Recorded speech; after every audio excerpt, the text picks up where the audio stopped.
आज का हमारा जो वीडियो है इसमें हम सिप्रोफ्लॉक्सेसिन ये जो एंटीबायोटिक है इसके बारे में जानकारी लेने वाले हैं। ये जो एंटीबायोटिक है ये बहुत ही इम्पोर्टेंट है, इसके बारे में हमें जानकारी होना बहुत ही ज़रूरी है।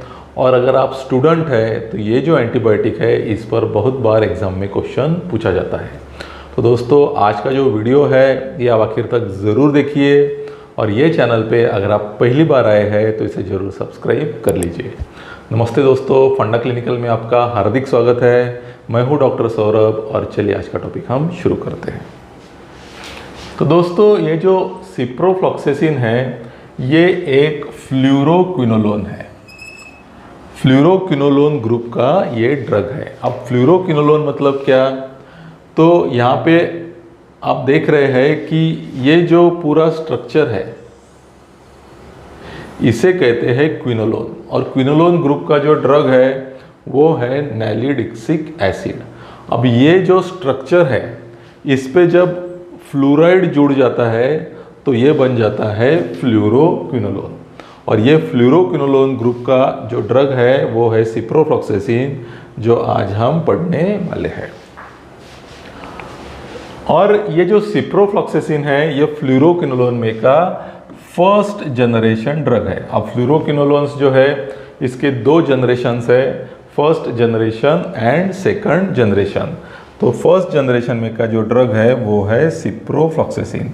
अब ये जो फ्लोराइड मॉलिक्यूल्स है इसके जो पोजीशन है उसके हिसाब से ये अलग अलग इनका स्ट्रक्चर बनता है।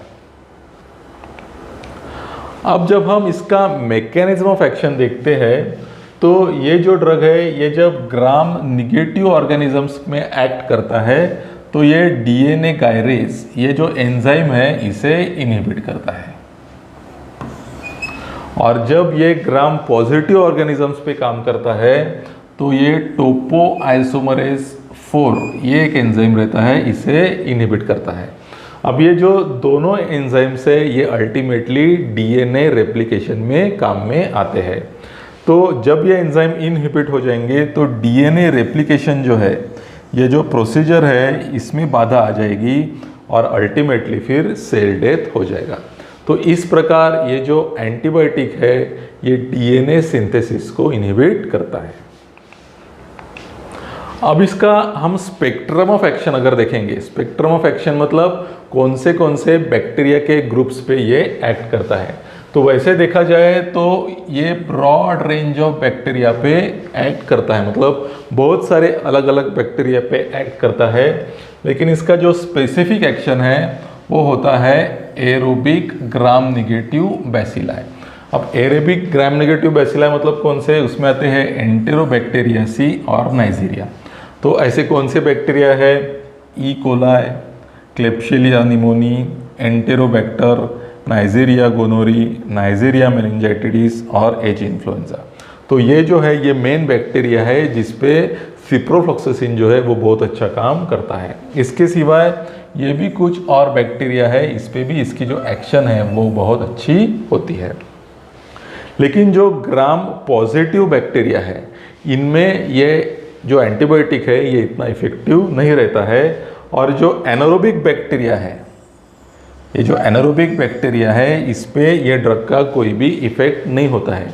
तो अनएरोबिक बैक्टीरिया का अगर इन्फेक्शन है तो सिप्रोफ्लॉक्सेसिन देने का कुछ भी फायदा नहीं होगा। अब इसके ऊपर फार्माकोकाइनेटिक्स में हम जाएंगे तो ये जो ड्रग है इसका ओरल एब्सॉर्प्शन बहुत ही अच्छा होता है, एज गुड एज आईवी। दूसरा इसका जो टिश्यू पेनिट्रेशन है वो बहुत ही अच्छा होता है, मतलब कोई टिश्यू के अंदर अगर इन्फेक्शन है तो वहाँ पे ये जो ड्रग है वो बहुत अच्छे से पहुँच जाता है। ब्लड लेवल्स भी इसकी अच्छी रीच होती है, बैक्टीरिसाइडल लेवल्स रीच हो जाती है।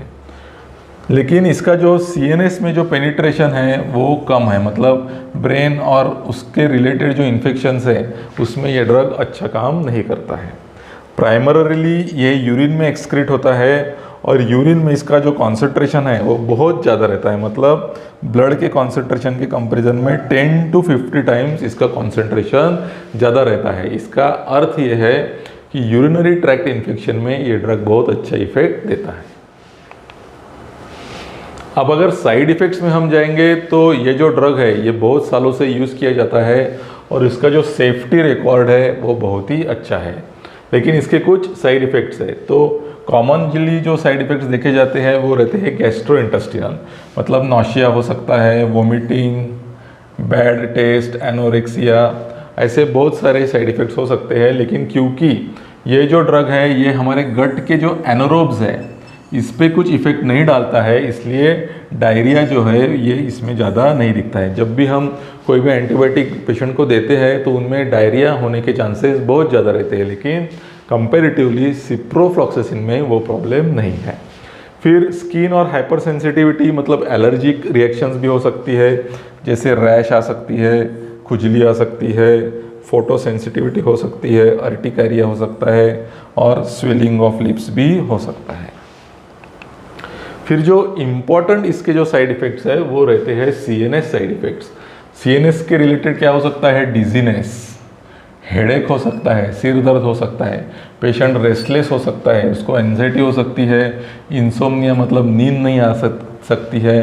फिर उसका कंसंट्रेशन जो है इसमें भी प्रॉब्लम आ सकता है, खासकर ड्राइविंग के वक्त ये प्रॉब्लम हो सकता है। और जो प्रॉब्लमेटिक जो साइड इफ़ेक्ट्स है वो है सीजर्स, पेशेंट को मिर्गी जैसा भी हो सकता है। लेकिन ये कॉमनली कब होता है? जब ये ड्रग हम बहुत हाई डोजेज में देते हैं और कोई ऐसे प्री डिस्पोजिंग फैक्टर्स, कोई ऐसी कंडीशंस है जो पेशेंट को सीजर्स के लिए प्रोन करती है, तो ऐसे पेशेंट्स में सीजर्स आ सकते हैं। फिर एक और प्रॉब्लम है इससे रिलेटेड, टेंडिनाइटिस और टेंडन रप्चर, मतलब हमारे मसल्स को जो लगे हुए टेंडन रहते हैं उसका इन्फ्लेमेशन हो सकता है, कभी कभी उसका रप्चर भी हो सकता है। ये ज़्यादा कब दिखता है?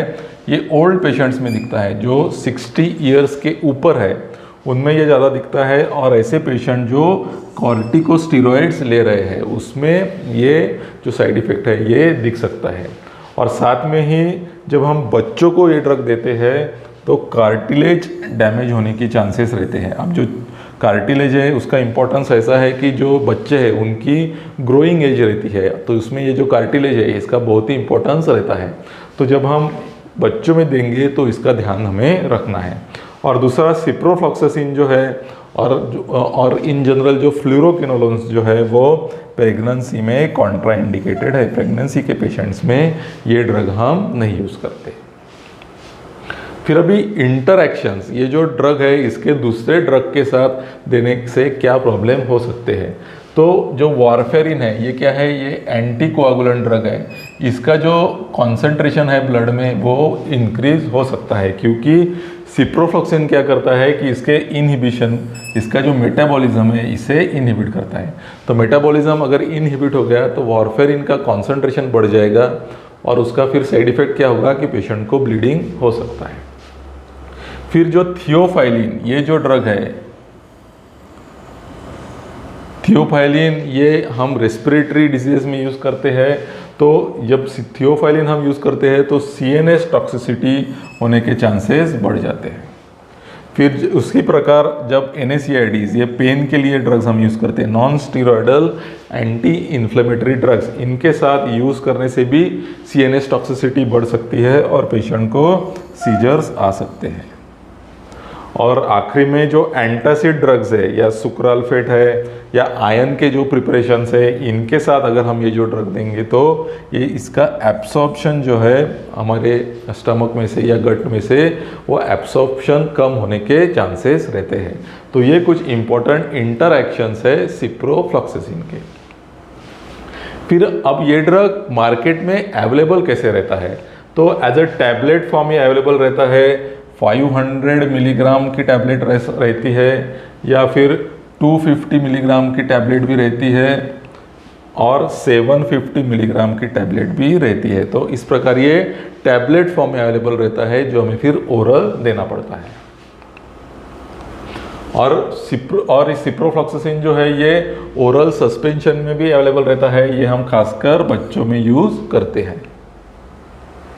फिर सिप्रोफ्लॉक्सासिन इंट्रावीनस भी हम दे सकते हैं। तो इस प्रकार इसका इंजेक्शन अवेलेबल रहता है 100 ml का।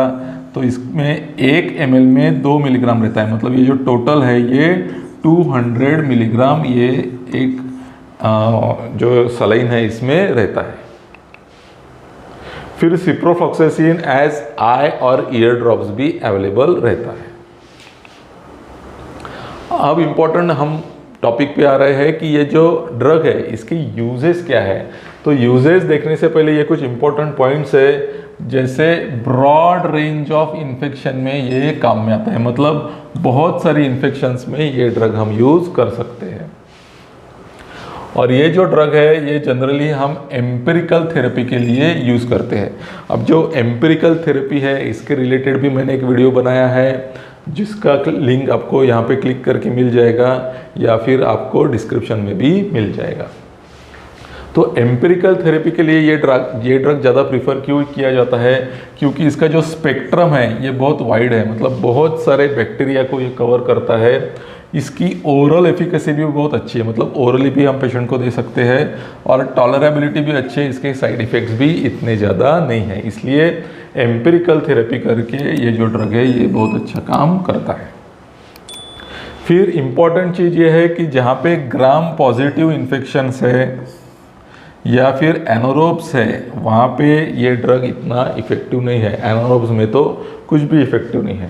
और इसका जो डोज है वो है 500 to 750 milligram oral twice a day, या फिर 200 to 400 milligram IV twice a day. और ये जनरली हम 7 से 14 दिन, मतलब 1 से 2 हफ्ते के लिए पेशेंट को देते हैं। अब हम देखते हैं कि कौन से डिजीजेस में या कौन से इन्फेक्शन में ये ड्रग हम यूज़ कर सकते हैं। तो पहला जो है वो है यूरिनरी ट्रैक्ट इन्फेक्शन।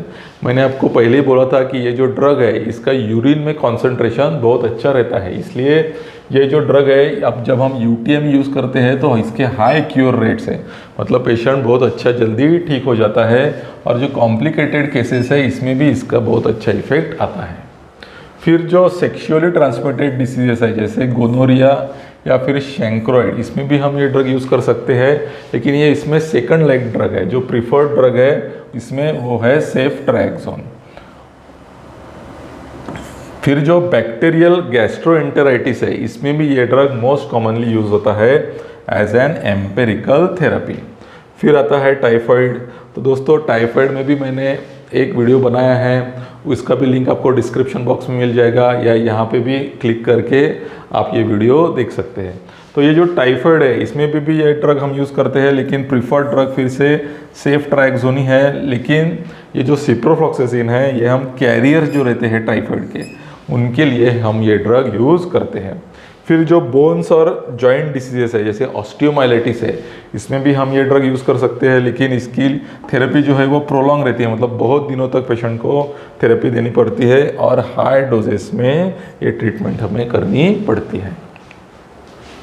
फिर जो एंथ्रैक्स है इसमें ये जो ड्रग है ये ड्रग ऑफ चॉइस है एंथ्रैक्स में। फिर ग्राम नेगेटिव सेप्टिसेमियास जो रहते हैं, ग्राम नेगेटिव इन्फेक्शन के कारण जब पेशेंट सेप्सिस में जाता है तो वहाँ पे हम ये ड्रग यूज़ कर सकते हैं, लेकिन इन कॉम्बिनेशन, मतलब 3rd जनरेशन सिफेलोस्पोरिन के साथ में हम ये ड्रग दे सकते हैं। फिर एज अ प्रोफिलैक्सिस यूज़ कर सकते हैं, जो न्यूट्रोपेनिक पेशेंट है या कैंसर के पेशेंट हैं उनमें कोई इन्फेक्शन ना हो, इसलिए प्रोफिलैक्सिस के तौर पर भी ये ड्रग हम यूज़ कर सकते हैं। फिर कंजंक्टिवाइटिस में भी हम ये जो ड्रग यूज़ करते हैं, जब ग्राम नेगेटिव बैक्टीरिया के कारण कंजंक्टिवाइटिस होता है तो वहाँ पे हम एज अ आई ड्रॉप ये ड्रग यूज़ कर सकते हैं। तो दोस्तों इस प्रकार आज का जो वीडियो है इसमें हमने सिप्रोफ्लॉक्सासिन, ये जो इम्पोर्टेंट एंटीबायोटिक है, इसके बारे में जानकारी ली। तो ये जो ड्रग है ये खासकर एरोबिक ग्राम नेगेटिव इन्फेक्शन में यूज़ किया जाता है। तो दोस्तों आज का वीडियो आपको अच्छा लगा तो ज़रूर अपने दोस्तों में से शेयर कीजिए, और ये चैनल पे अगर आप पहली बार आए हैं तो इसे ज़रूर सब्सक्राइब कर लीजिए, और अपने दोस्तों को भी ये चैनल सब्सक्राइब करने के लिए प्रोत्साहित कीजिए। तो दोस्तों अगले वीडियो में मिलते हैं एक नए टॉपिक के साथ, तब तक के लिए थैंक यू।